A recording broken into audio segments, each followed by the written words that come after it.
Blog Talk Radio. Hello, I'm Alan Pockhutter, and you're listening to CallTalk for March 20th, 2018. Today's topic is work-life balance in the call center. If you are listening live, we invite you to be part of the show and ask questions. Here's how you do it. Email me at alan@benchmarkportal.com. I want to remind everyone that all of our shows are archived and available to listen to at benchmarkportal.com any time of the day. And now I would like to introduce the host of the show, Bruce Belfiore.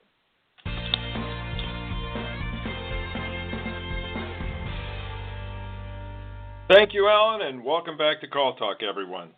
Well, work-life balance is an issue everywhere. International studies indicate that finding the right approaches is a challenge in most developed countries, including the United States and Canada. And getting it wrong has an impact on morale, health, and productivity. Getting it right can really help distinguish yourself among employers and even get you mentioned in Fortune's 100 best companies to work for. Keep in mind that, for instance, millennials will consider work-life balance more important than pay in their decisions to go to different companies and to stay with companies. So this is a big, really important issue that's too little discussed among call center managers. So we're here to remedy that. We brought in Sean Vierling to talk about this. Welcome to the show, Sean. Thanks, Bruce. Great to be a part of it. Okay, great. Well, during his career, Sean has worked with many Fortune 500 companies that want to optimize call center operations. Sean's been involved with benchmarking centers, with contact center training, and with workforce management solutions that enable call centers to be more efficient and effective.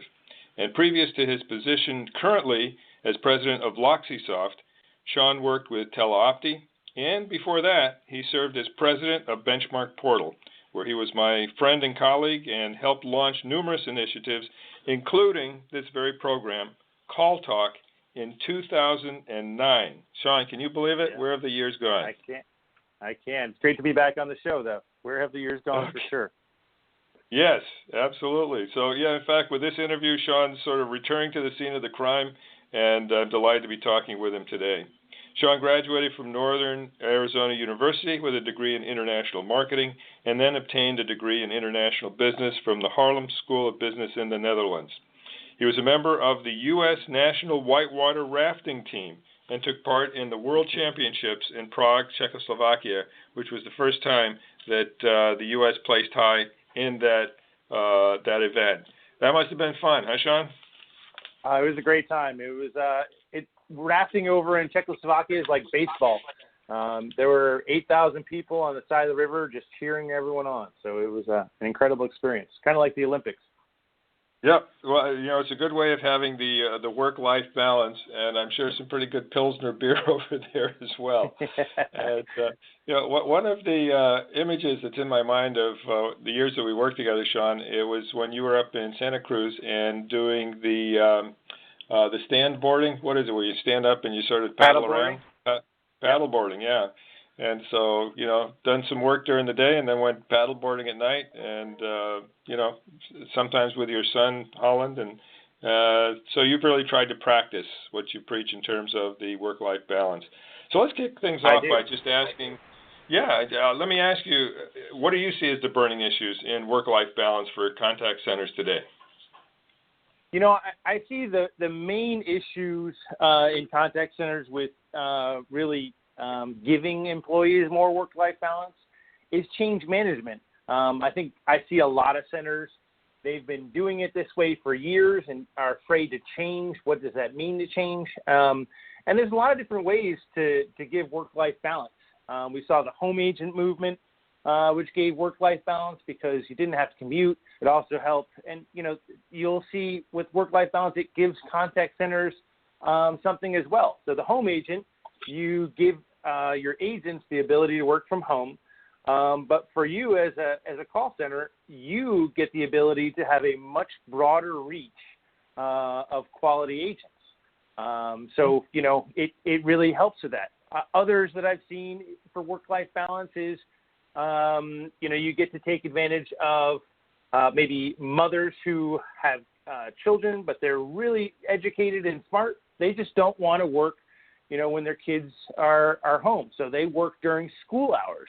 So giving them the ability to take calls during those school hours and choosing those gives them a work-life balance. So you get a better agent pool by giving more balance to the agents and their lives. And like you said, I like to live it as well. I mean, I don't work a 9-to-5 day. I work, when I'm needed to be, and I make sure that I get exercise. And that gives me a healthier lifestyle, which means I'm not as sick as often, and I can, be at work more often. The same thing is true with your agents.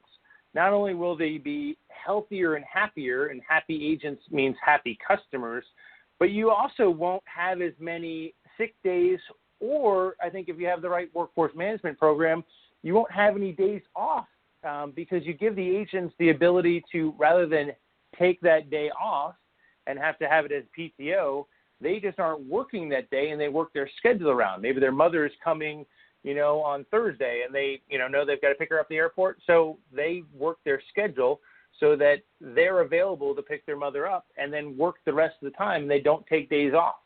So there's lots of benefits to, giving agents and managers, work-life balance, really the whole team.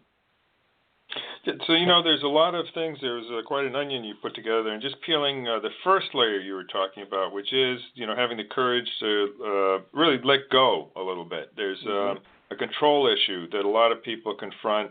If we take, for instance, just the at-home agent component, a lot of call center managers that I talk to love the concept and realize that there's some real advantages in terms of scheduling flexibility, in terms of part-time workforce, and but they're concerned about the sort of letting go part of it and what the lack of control and not having people that they can actually see and manage directly. What are the things that you'd say to those people to give them some courage to go into it deeper and maybe do a pilot test for exactly that sort of thing? Yep. Thing we do, it should be a crawl, walk, run, right? So I think the first part is, trying to create a good plan that, takes into account, how you manage your center, then do a small pilot, and then slowly roll it out to the agents that want. I mean, some agents might not want to work from home. So, doing it in a phased approach, really helps, taking your time learning from your mistakes. And, with home agents, the thing that I always tell call center managers is just because you see your agent doesn't mean you know what they're doing. You still, need to monitor what they're doing and, what they're working on. So, for me in workforce management, we have real-time adherence. Are they adhering to their schedule? Are they working on the task that we want them to? Are they taking breaks when they should? Are they coming in when they should? So setting up and using the technologies that we have really enables you to give them those freedoms, yet also monitor that they're not abusing them. And if they do abuse them, it's going to happen. We're all human. We're going to, make mistakes. The best thing to do is coaching them and, trying to, work out to make them fit to the schedule or whatever you're trying to get them to do. Same thing with home agents. You need to do qual monitoring of the calls to make sure the calls are fitting with your needs, just like if they're in your center. Because remember, if you're in the center, if you have 500 agents, there's no way you can watch all 500. You need to monitor them and, coach them. So there's no difference. And that's the beauty of our world. We have the technology to do it. And we need to take advantage of the technology. And I think that's where the change management can be issues for some centers, taking that initial step and slowly making a plan, doing a pilot, rolling out the pilot, asking for help, and making adjustments. But in the end, when you do it, you'll find you have a much more cohesive team and a happier team. Happy agents equals happy customers.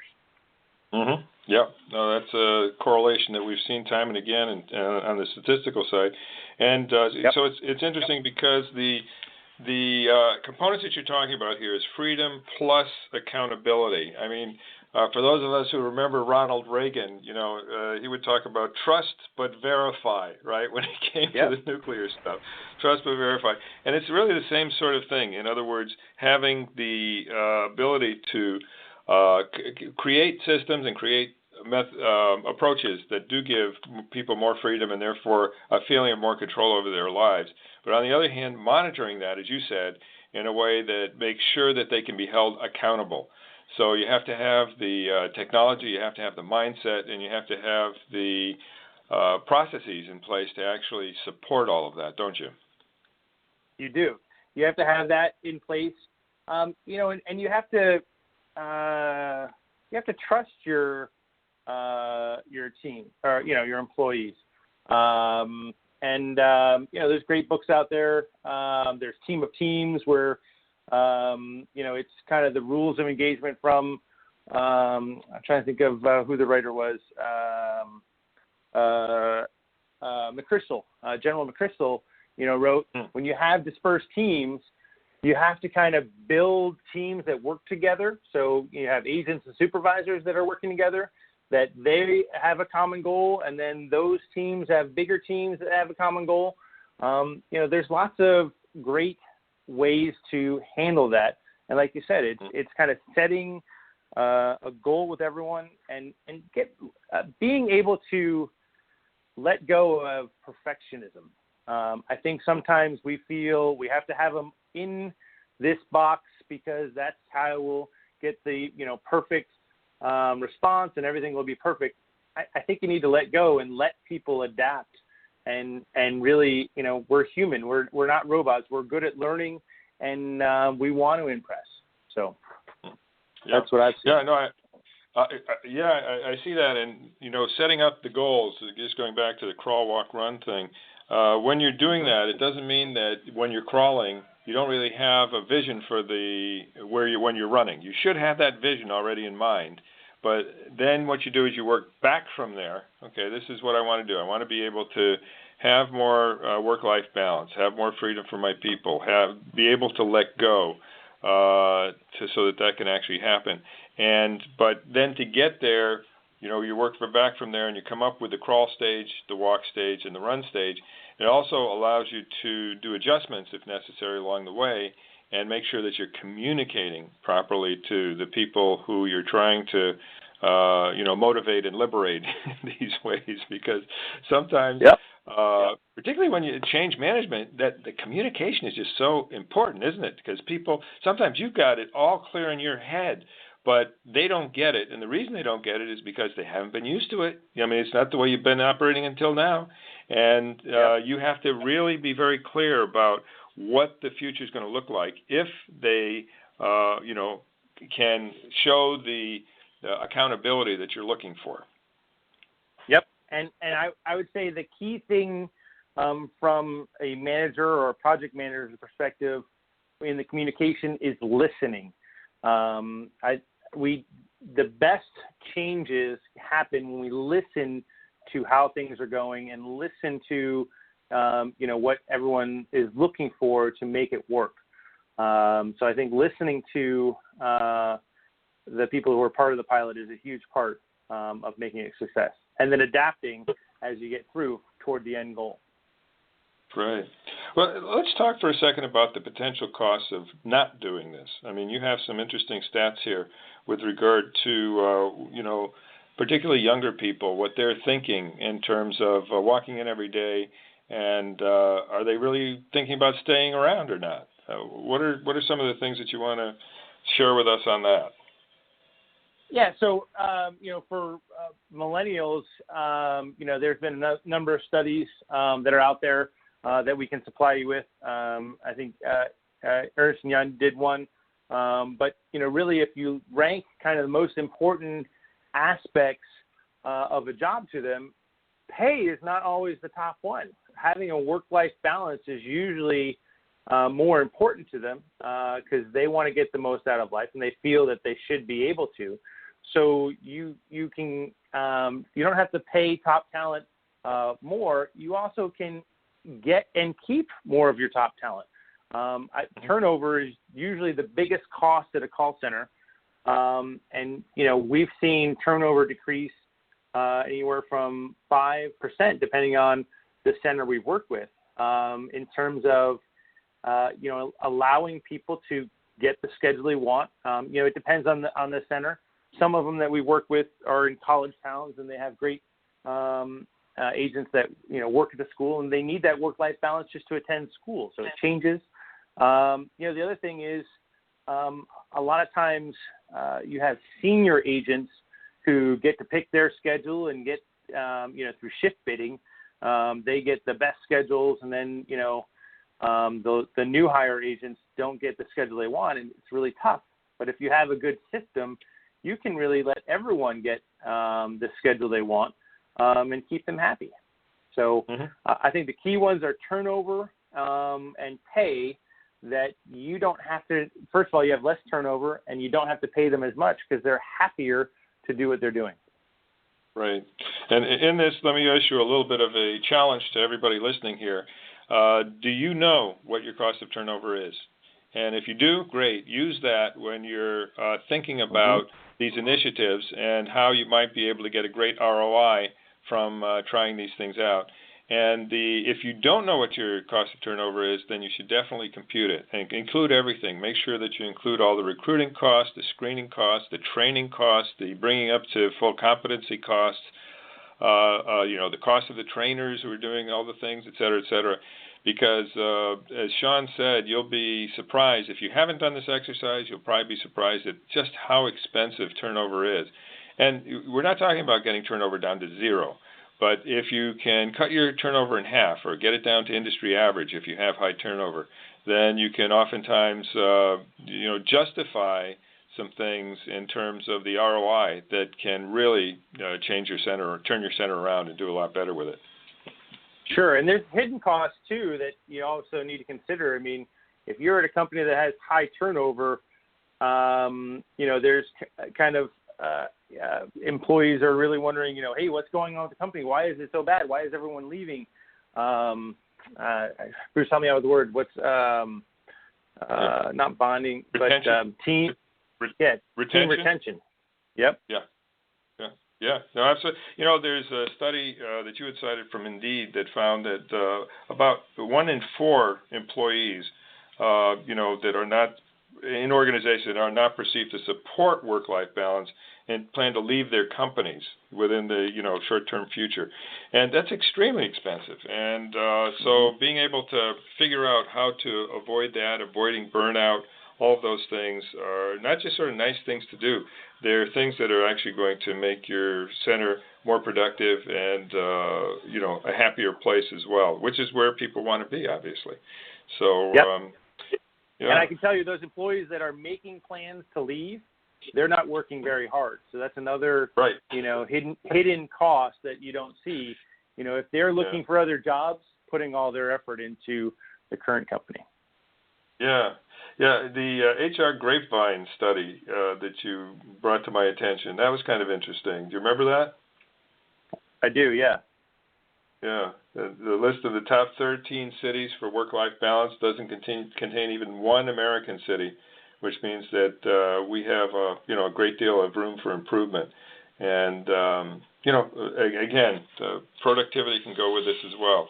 Well, just going back to the whole concept of modeling this as well, because if we are going to embark on this kind of a work-life reassessment of our centers, then, as you were saying, Sean, we have to be willing to model it ourselves. And we may find that we're our worst enemy on this, particularly members of the boomer generation who work to live, may find it a little bit hard to model this well. Just tell you a quick story. I remember when I was a consultant with one of the top consulting firms for a summer position, and I was in Germany. I was in a room full of these consultants who had been brought in from, summer people from all over Europe, and they had us there, believe it or not, starting at 7:30 on Sunday morning. I mean, this was just unbelievable.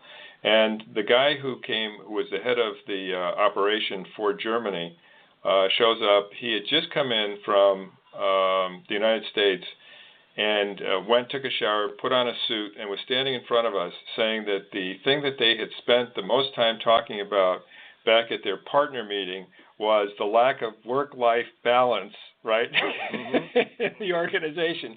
And we're all looking at each other and saying, what the heck are we doing here at 8 o'clock on Sunday morning if they're trying to get better work-life balance?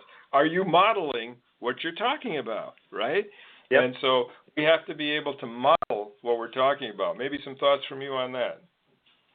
Yeah, I mean, I think you definitely need to model, and I think you have to have mottos for, how you do it. One that I like to say is work smarter, not harder. So be smarter about what you're doing. Just working hard doesn't mean you're going to get things done. I think important, just as important that I have trouble with is, step away from your email. Take time away, meditate, get exercise. You have to really unplug and, follow that to get the work-life balance. That's how you do it. And that's kind of the things that I talked about before. I step away, I go and get exercise during the day. I go work out. It makes you feel better. And, sometimes, maybe in your instance when they made you come in at 7 a.m. on a Sunday, you have to say no sometimes.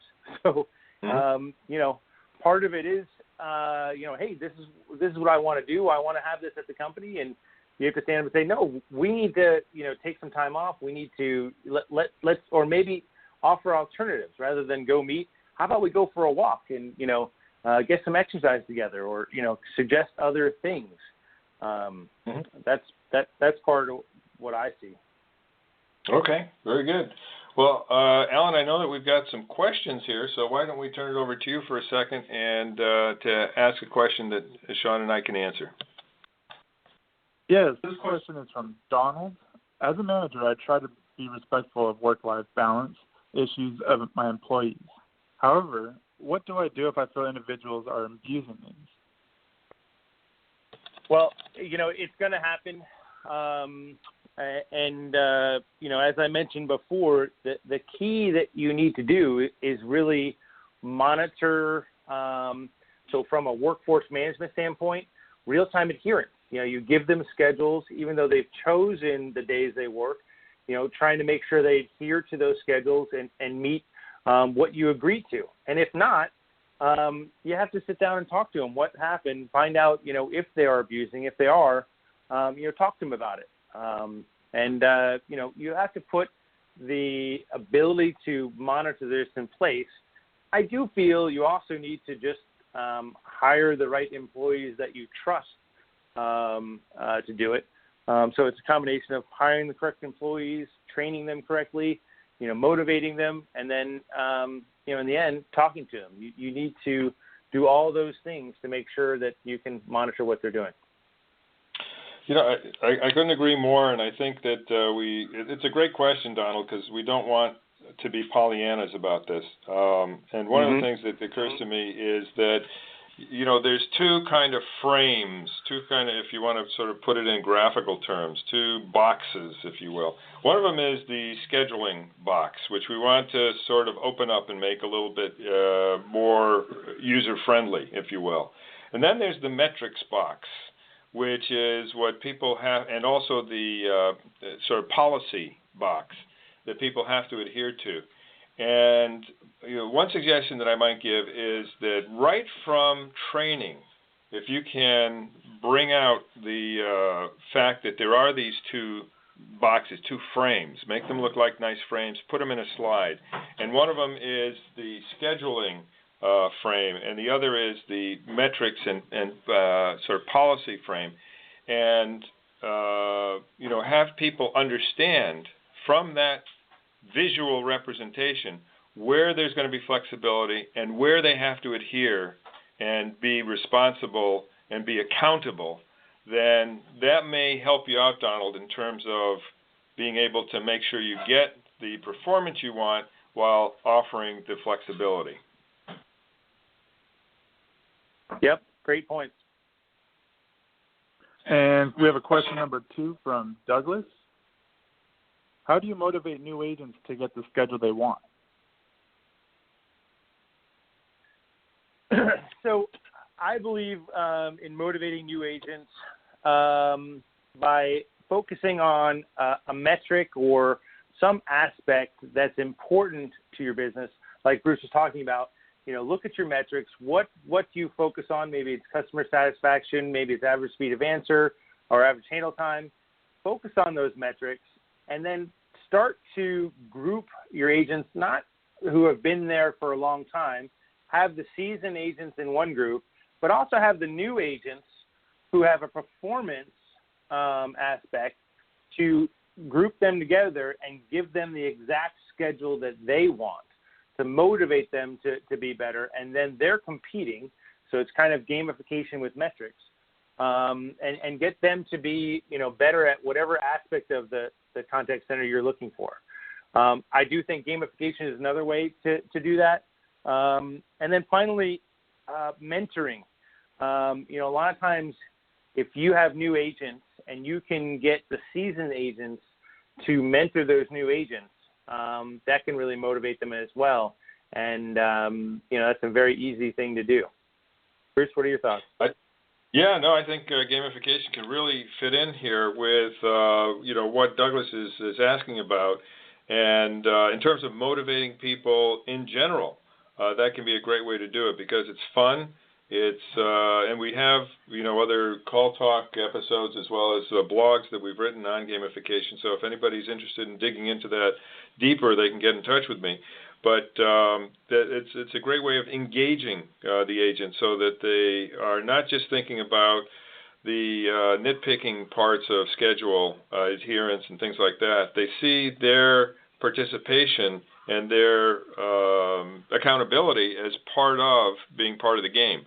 And that part they understand. The millennials understand. The Generation Z that's coming along, definitely they understand that as well. So I think those are great points, Sean. Okay, I think we have time for one more question. And so back over to Alan. Yes, we have one more from Debbie. What are the benefits of giving employees work-life balance? So, we mentioned the benefits before. I think I'd like to focus on maybe some of the non-tangible benefits, and that is health. By allowing them to choose their schedule, they're not as stressed. They, have a healthier life, maybe even giving them time to get exercise. Depends on, where we're going there. Happiness, they don't feel as the need to, try and adjust their schedule and how hard life can be when we're trying to get things done. The better you can align your schedule life, the happier and healthier you'll be. And then, motivating them and retention that we mentioned before. So usually when you're giving agents the schedule they want, they're going to stay with you. They're going to attract better talent because they'll spread the word about how great it is to work at the company. So I think there's less recruiting costs, better talent. There's a lot of numbers. Bruce, what are your thoughts? Yeah, no, absolutely. With regard to, schedules, for example, having systems that allow for swapping and in a responsible way so that you don't even have to get in the middle of that. As long as the rules are clear to everybody. Colleagues are oftentimes, one of the things that people who are members of a family do for each other is they have each other's backs and they support each other. And that's something that you oftentimes see in the best call centers, is that there's this family atmosphere where it's not just individual by individual, it's the group ethic. And so somebody who gets to know their colleague and who knows that they have a daughter who's playing in a soccer tournament or something like that, and could they swap out a shift, they'll do that, and they'll be happy to do that. And then the person will come back and talk about what happened and, send some Snapchat pictures and things like that. If we can facilitate that sort of thing, as managers, if we can facilitate all that, then I think that's all to the good. So, yep. And to add to that, I think they can also be great at, bringing on new team members because they want someone that's going to fit well in the team, because they take ownership of that, and you know that's where you get a lot better hiring in the team. Right. No, it's really a virtuous circle that you get going at that point. Well, listen, this has been great, Sean. I can't thank you enough for being on our program, being on your program. Really good to have you. And Alan, thank you for everything. And any final words before Alan wraps things up for us, Sean? No, I mean, I think, you know, when looking at this and taking into account, you know, like we talked about, the key is, you know, really make a good plan, know that it's going to change, start small, slowly build on it, and listen to, you know, your employees. And, you know, there's also technologies out there that can really help you, you know, make those changes. I think a lot of times we get locked into things by the technology we're using. Don't be afraid to look for new technologies. You know, it's like workforce management.